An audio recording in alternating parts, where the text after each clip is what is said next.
नमस्कार, मैं शिखा शर्मा अपने चैनल बातों बातों में आप सभी का हार्दिक अभिनंदन करती हूँ और आप लोगों से मिले स्नेह और प्यार की तहे दिल से सराहना करती हूँ। तो चलिए बातों बातों का अपना सफ़र जारी करते हैं। If you think you can do or if you think you can't do it, you are absolutely right. जी हाँ, अगर आप ये सोचते हैं कि आप ये कर सकते हैं तो बॉस अब बिल्कुल सही है, और अगर आप ये सोचते हैं कि आप ये नहीं कर सकते तो भी आप बिल्कुल सही हैं। अब आप कहेंगे ये कैसी बात हुई, जब हाँ कहा तभी भी सही, अब जब ना कहा तभी भी सही। जी हाँ, यही असूल हमारी ज़िंदगी पे लागू होता है। यही असूल है जो हमारी ज़िंदगी को चलाता है।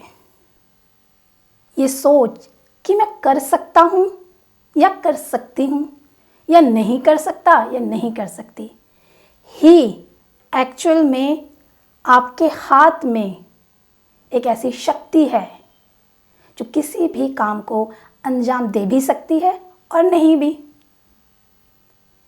आप अपनी ज़िंदगी के खुद ही बॉस हैं। ये जो रिमोट कंट्रोल है ना ज़िंदगी का, ये आपके ही हाथ में है। सिर्फ आपको ध्यान क्या रखना है कि आपने कौन सा बटन प्रेस किया है। ये वाला कि आप कर सकते हैं या ये वाला कि आप नहीं कर सकते। अगर आपने किसी काम के बारे में सोच लिया है कि ये आप डेफिनेटली करेंगे और आप ये कर सकते हैं, तो यकीन मानिए कोई भी माई का लाल आपको ऐसा करने से रोक नहीं सकता। और इसके ही अपोजिट, इसके ही विपरीत, यदि आप ये सोचते हैं कि आप काम आपसे नहीं होगा, बड़ा मुश्किल है, क्या आपके लिए बना है या आप कर नहीं सकते, तो पूरी कायनात भी मिलके लग जाए ना तो वो काम आपसे नहीं करा सकती। ये बातें जो हैं ये एकदम सार्थक होती हैं, ये बातें एकदम चरितार्थ होती हैं। इनका हमारे जीवन में बहुत ही इम्पोर्टेंट रोल है कि हम कैसे सोचें, कि हम अपनी सोच में कितनी विश्वास लेके आएँ।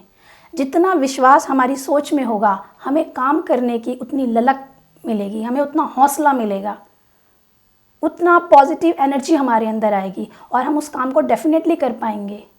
इसके विपरीत अगर हम ऐसा नहीं सोचेंगे, हम सोचेंगे यार करते तो हैं लोग ऐसे काम, पर पता नहीं हमसे हो पाएगा कि नहीं, या शायद थोड़ी कमी है हमारे अंदर, या वो विश्वास नहीं है, तो इस तरह की सोच आपको पहले ही मैदान में जाने से पहले ही चित्त कर देती है चारों खाने।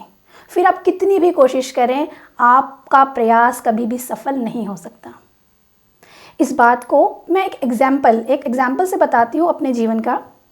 आज से 2 साल पहले जी मेरा बर्थडे आया। अब आपको पता तो है, जब बर्थडे आए तो हस्बैंड वाइफ से पूछ ही लेते हैं कि भाई बताइए आपको क्या चाहिए। तो मेरे हस्बैंड ने भी मुझसे पूछा कि आपको क्या चाहिए बर्थडे गिफ्ट, और मैंने कह दिया कि मुझे स्कूटी चलाने का बड़ा शौक़ है, तो आप क्या मेरे लिए स्कूटी लेके आएंगे। तो उन्होंने कहा ठीक है, कोई बड़ी बात नहीं, आप हमारे लिए इतना कुछ करती हैं तो ज़रूर यकीनन आपको मिलना चाहिए ये गिफ्ट। मैंने कहा ठीक है। फिर मैंने सर्च वगैरह करके देखा कि भाई सबसे हल्की स्कूटी कौन सी है, क्योंकि मैंने कभी साइकिलिंग भी नहीं की, तो मुझे कोई एक्सपीरियंस नहीं इस बारे में कि कैसे चलेगा, कैसे बैलेंस करना है। तो मैंने कहा शुरुआत आसानी से की जाए। मेरे जीवन का सिद्धांत है कि मैं आसानी से मुश्किल की तरफ जाती हूँ, क्योंकि मुझे पता है कि धीरे धीरे प्रयास करने के बाद अगर प्रयास में गति आ जाए तो आपकी प्रगति निश्चित है। तो मुझे लगा चलो ऐसे करते हैं, पहले सबसे हल्की स्कूटी देखते हैं जिससे कि स्कूटी चलाना सीखें। तो मुझे टीवीएस पेप स्कूटी पसंद आई। मैंने कहा ये मेरे लायक ठीक है, थोड़ी हल्की फुल्की है और मैं भी कुछ ज़्यादा वजनदार तो हूँ नहीं, तो मेरी पर्सनैलिटी के साथ मैच भी करेगी। चलो जी, डिसाइड कर लिया, हस्बैंड को बता दिया, शोरूम पे गए, स्कूटी हमारे पास आ गई। अच्छा जी, अब मेरे हस्बैंड ने कहा लो चलाओ। तो मैंने कहा नहीं चलानी तो आती नहीं है। बोले चलानी नहीं आती। मैंने कहा हाँ चलानी तो नहीं आती है, पर यह है कि मैं सीख लूँगी, ऐसा नहीं है कि मैं नहीं सीख पाऊँगी, मैं सीख लूँगी, कॉन्फिडेंस पूरा है। बोले ठीक है जी। वो शाम बर्थडे सेलिब्रेशन में निकल गई। रात को मुझे बिल्कुल नींद नहीं आई, मैं ऐसी ही हूँ, मेरे अंदर जो बटरफ्लाइज है ना बहुत उड़ती रहती हैं, एक्साइटमेंट लेवल एकदम हाई।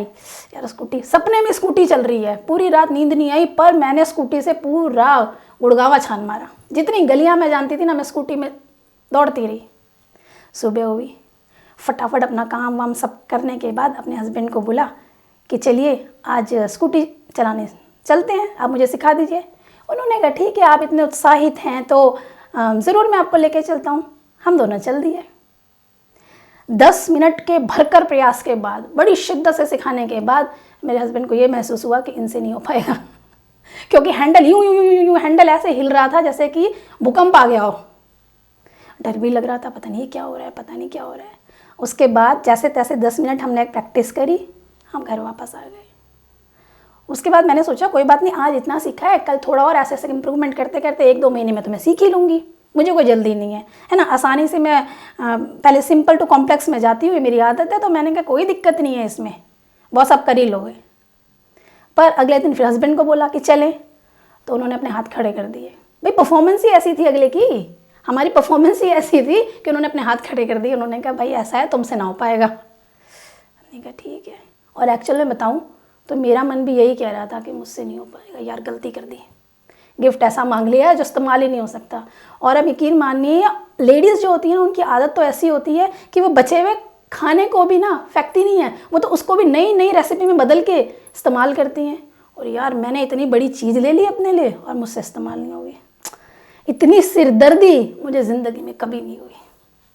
जब भी उस स्कूटी को साफ़ करूँ तो इतने अरमान मेरे बह जाएँ उसके साथ कि क्या कर दिया यार शिखा, तूने क्या कर दिया। पर डर इतना लगे कि लगे नहीं हो तो नहीं पाएगा। ऐसा करते करते 2 साल निकल गए। वो बेचारी स्कूटी यूं ही खड़ी रही मेरे आंखों के सामने। फिर क्योंकि मन में ये डर था कि पता नहीं हो पाएगा कि नहीं हो पाएगा, यार गिर जाऊंगी, लग जाएगी। बड़ी डर और जो शंका है ना, ये जब आपको घेर लेती है, आप कुछ देख नहीं पाते, आप कुछ समझ नहीं पाते, करना तो बहुत ही दूर की बात है। फिर अचानक ऐसे ही कोई स्टोरी पढ़ते हुए कोई मोटिवेशनल बात मेरे जहन में आई और मुझे लगा यार ऐसे कैसे, दुनिया ने जहाज उड़ा लिए, हमसे एक स्कूटी नहीं चल रही है। मैंने कहा नहीं बॉस, ऐसा तो नहीं चलेगा, यू कैन डू इट। आपको ये करना है, आप ये करेंगी, और अपने मन में ये सोच लो कि आपने तो ये करना ही है। बस फिर क्या था, यूट्यूब खोला, how to drive Pep Scooty, देखा, 2-3 दिन उसकी प्रैक्टिस की, देख के अपने दिमाग में, अपने माइंड में खुद को समझाया कि नहीं आपसे ये होगा, ये आपसे होगा, बिल्कुल होगा। और अपने हस्बैंड को फिर से बोला आपको मेरे साथ सिर्फ बाहर तक जाना है स्कूटी को लेके, उसके बाद मैं अपने आप चलाऊंगी, ठीक है। उन्होंने कहा देख लेते हैं इन तिलों में कितना तेल है। चल दिए जी हम। और अब यकीन मानेंगे कि मैंने जैसे जैसे अपने YouTube के सेशन से सीखा था किस तरह से आपको स्कूटी चलानी है, मैंने स्टेप बाय स्टेप वो फॉलो किया और मैं 2 दिन में स्कूटी चलाना सीख गई। अब आप कहेंगे भैया स्कूटी चलाना इतनी बड़ी बात नहीं है, बिल्कुल सही। पर अब ये सोचिए कि अगर वो इतनी बड़ी बात नहीं तो 2 साल क्यों लगे। भाई मुझे स्कूटी सीखने में 2 साल क्यों लगे, 2 साल तक मैंने उसे दोबारा हाथ क्यों नहीं लगाया, इसका मतलब बड़ी बात तो है। और यदि आप ये कहते हैं कि नहीं ये बड़ी बात तो है यार, अगर इतनी बड़ी बात है तो फिर मैंने 2 दिन में वो काम कैसे कर लिया। जनाब इसका एक ही जवाब है, ये सब निर्भर करता है हमारी सोच पे। हम किस तरह से सोचते हैं, हम किस तरह से खुद को तैयार करते हैं। क्या हम अपने आप को इस तरह से तैयार करते हैं कि ये हमसे नहीं हो पाएगा, या हम अपने आप को ये बताते हैं कि ऐसा कोई काम नहीं जो आपसे नहीं हो पाएगा। इसलिए जब भी आप सोचें, जब भी आपको डिसाइड करें, तो ये ध्यान रखिए कि आपको सोचना कैसे है, क्योंकि जो सोचना है यही आपके जीवन की ड्राफ्टिंग करता है, यही आपको मकसद तक ले जाने वाली पहली सीढ़ी है। ये प्रथम सोपान है जो आपको ये बताएगा कि आप अपनी मंजिल कैसे तय कर सकते हैं। तो ये तो रही मेरे एक्सपीरियंस कि बॉस मैं अपने लाइफ की बॉस हूँ या नहीं। इसी तरह का आपका भी तो कोई एक्सपीरियंस रहा होगा ना, जब आपको लगा होगा कि मैं कर सकती हूँ या नहीं। इस तरह के अपने एक्सपीरियंस को, अपनी स्टोरी को ज़रूर मेरे साथ शेयर कीजिए कमेंट बॉक्स में डाल के। और इसी के साथ मैं आपसे विदा लेती हूँ। जल्द ही मिलूँगी अपने नई वीडियो के साथ। Have a nice day, take care, शब बखैर।